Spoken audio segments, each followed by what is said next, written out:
Kasalukuyang humahataw ngayon sa international stage ang pambato ng Pilipinas na si Cyril Payumo para makuha ng bansa ang kauna-unahang Miss Charm crown. Mahigit 30 kandidata sa buong mundo ang lumahok sa naturang pageant. Ito na ang ikatlong edisyon ng Miss Charm pageant sa Ho Chi Minh City, Vietnam. Mahigit isang taon nang hinirang si Payumo bilang Miss Philippines Charm matapos maantala ang kanyang international na paglahok dahil sa pagbabago ng venue at mga issue sa delegasyon. Inaasahang ipapasa ng reigning queen na si Rashmita Rasindran ang corona sa pagtatapos ng kompetisyon ngayong Biyernes ng gabi. Good luck, Cyril, at good luck, Pilipinas!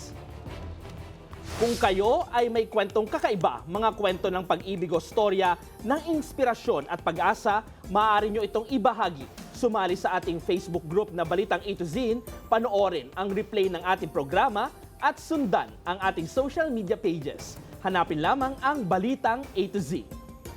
Ang ating pabaong quote of the night ngayong Biyernes ay mula sa Olympian swimmer na si Michael Phelps.